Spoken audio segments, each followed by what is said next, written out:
You ever look around and ain't nobody clapping for you? Ain't nobody texting you, calling you, checking up on you? Man, you sitting there like, dang, do I even got friends? Well, guess what? Sometimes God will clear the room so you can hear his voice. Sometimes he'll isolate you to elevate you. When you find yourself alone, no text lighting up your phone, no one checking in, no one calling you up to hang out or ask how you're doing. It's easy to believe something's wrong with you. You start asking, what did I do? Why am I always the one left out? But let me tell you something that might just flip your whole mindset. Isolation is not a punishment.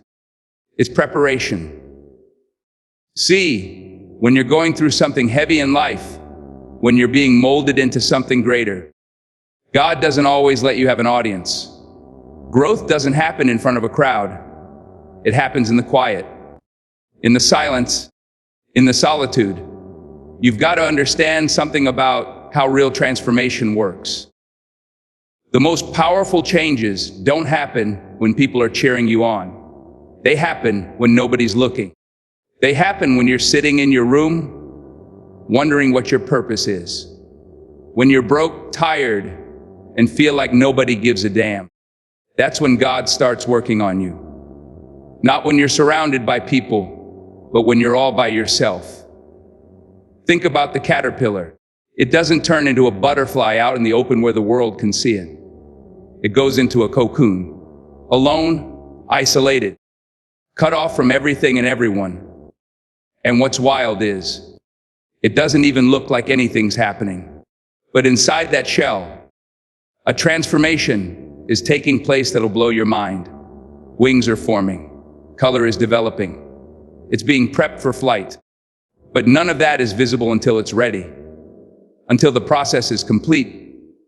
And that's how it is for us too. A lot of people don't realize that the isolation they're in right now is the exact space they need to develop discipline, vision, and resilience. See, if you always had people around you, you wouldn't hear your own thoughts. You wouldn't hear God's voice. You'd be too distracted by the noise of opinions, expectations, and peer pressure. But when it's just you, now you're finally forced to face yourself. And let me tell you, facing yourself is where the real work begins. Most folks are scared of being alone because it forces them to deal with the stuff they've been running from. That self-doubt, that insecurity, that fear of not being enough. But here's the true thing, if you never confront those things, you'll carry them with you into every friendship, every relationship, every opportunity.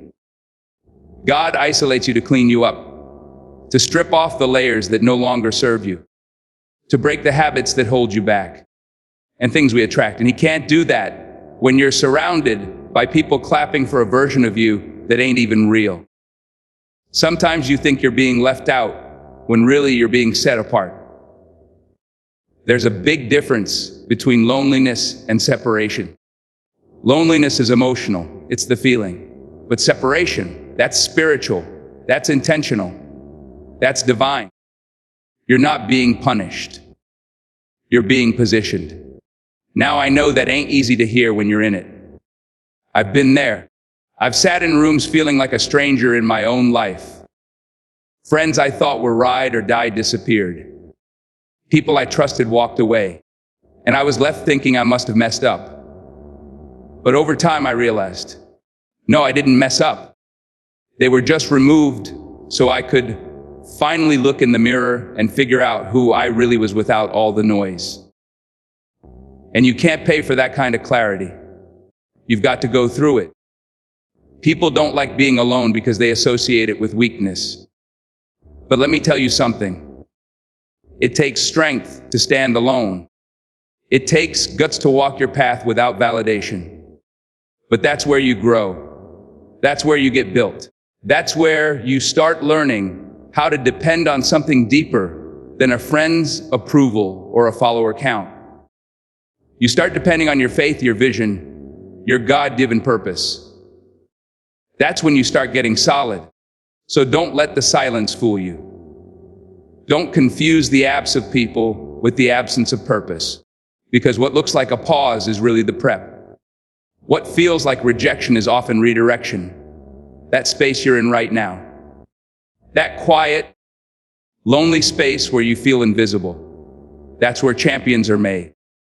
Things we attract. That's where God is shaping you into someone who can carry what you've been praying for. You just don't see it yet.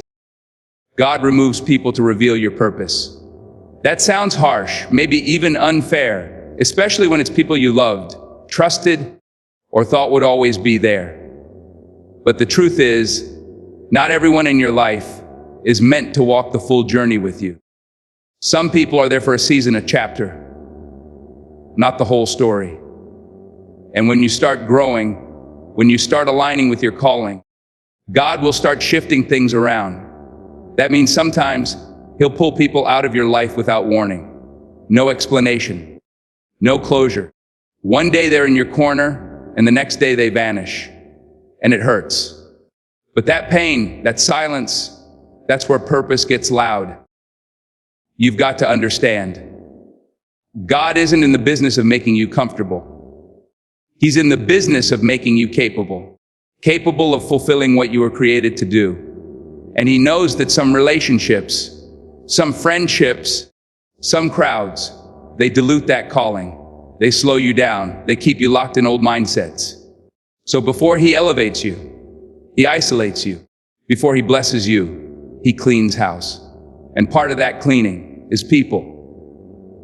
There are folks you've been holding onto out of history, not destiny. You've been keeping people around because you've known them for years, even though they no longer speak life into you. You've got friends who make you laugh, but don't help you grow. You've got people in your circle who celebrate your survival, but would never support your success. They love you as long as you stay at their level. But the moment you start dreaming bigger, thinking differently, making moves, suddenly they shift, they act funny, they distance themselves, and you're left wondering why. But here's what's really happening. The moment you begin stepping into your purpose, it makes the people around you uncomfortable if they're not meant to go with you. Your growth convicts their comfort. Your progress exposes their procrastination. And rather than confront that within themselves, they'll leave, or they'll act like you changed. But really you just evolved, and they chose not to. So what does God do? He removes them, not to punish you, but to protect the purpose He placed inside you. He can see what you can't. He knows their heart. He hears conversations when you're not in the room. He knows who's for you and who's faking it. So even when it hurts, you've got to trust that divine subtraction is part of the process. Think about Abraham. God told him, "Leave your father's house and go to a land I will show you." That's purpose. That's calling. But it came with separation. He had to leave people behind. Not because they were bad people, but because they couldn't go where God was taking him. The promise was for him, not the crowd around him. And that's how it works. The more specific the calling, the smaller the circle. We live in a world where we crave connection, likes, followers, validation. So when someone walks away, we panic. We think something's wrong with us. But sometimes their exit is the very thing that clears the path for you to focus. Because purpose requires focus. You can't be who God called you to be while trying to please everybody. You can't chase destiny and climb to dead weight. It doesn't work like that. Some of the people God removes are good people, but they're not right for your next level. You've got to be okay with that. You've got to learn to bless people on their way out. No bitterness, no resentment, just peace. Because if they had the power to stop your purpose, they would have stayed. But they didn't, and they couldn't. Because what God is doing in you is bigger than the company you used to keep. And here's the thing. When God removes people, He's not leaving you empty. He's making room. Room for clarity. Room for new relationships that align with your assignment. room for growth. But you can't receive what's next if your hands are full of what used to be. You can't hear what God is saying if you're still tuned into voices that were never meant to guide you. That's why sometimes the breakups, the betrayals, the ghosting, it's all part of the design. You didn't lose friends. You lost distractions. You didn't lose support. You lost limitations. And when the dust settles, what you're left with is purpose. Raw, undistracted, powerful purpose. It might feel lonely at first, but that loneliness will be filled with peace once you recognize it's not the absence of people. It's the presence of alignment. You don't need a crowd to be called. That right there is a truth a lot of people overlook, especially in today's world where everything is measured by followers, claps, likes, and attention. We've been conditioned to think that our value is tied to visibility, that our purpose isn't real unless people are watching, supporting, or hyping it up. But calling doesn't require an audience. In fact, some of the most powerful callings are born in silence, in the dark, when no one's watching, clapping, or even noticing. See, when God calls you, He doesn't call you through the crowd. He calls you through your spirit. And most times, the calling comes when you're alone, when the room is quiet, when your phone isn't buzzing and your friends are nowhere to be found. And that's by design. Because if the crowd was there, you might start performing for them instead of listening to the assignment. If too many voices were in your ear, you wouldn't hear the one that matters. Look through history, through scripture, through real life stories of people who changed the game. You'll find a common theming. They were called before they were celebrated. They were chosen before they were known. David was a shepherd, out in the fields, forgotten by his own family when God anointed him. Nobody was watching. Nobody was praising. But the calling was real. Joseph was in a pit, sold by his brothers, far from home, before his dream ever touched reality. Moses was in exile, hiding out in the desert, when God showed up in a burning bush, not a stage, not a spotlight, a desert. These men didn't need an audience to be chosen. And neither do you. Too many people delay walking in their purpose because they're waiting for validation, waiting for applause, waiting for someone to say, "Now you're ready." But what if nobody ever says it? What if nobody ever sees it? Are you still going to move? Because that's what faith is. It's trusting the voice that spoke to you, not them. It's obeying the pull in your gut, even when no one else gets it. That's what separates people who just dream from people who actually walk in destiny. The difference isn't talent. It's obedience. It's courage. It's moving without the crowd. The crowd doesn't determine the power of your calling. Sometimes the crowd is actually the very thing blocking it, because crowds come with pressure.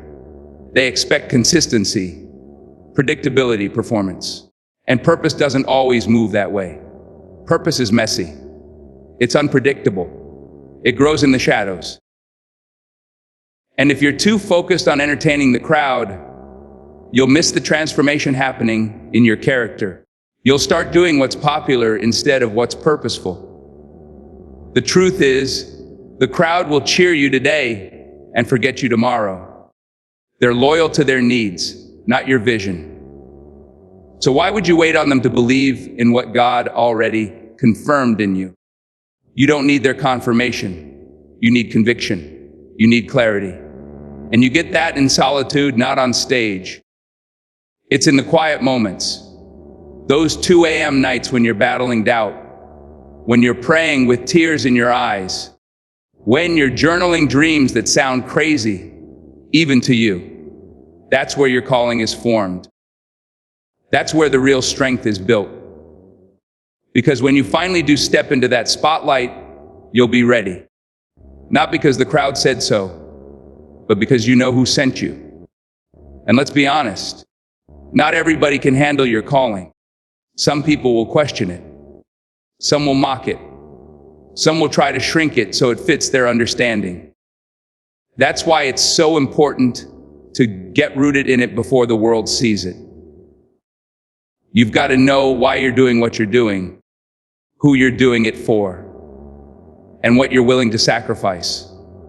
Because purpose without grounding becomes performance, and performance eventually burns out. There's nothing wrong with being unseen for a season. That's where you develop the discipline to sustain the weight of the calling.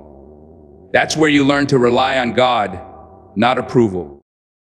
That's where you discover that your worth isn't in how many show up to support you.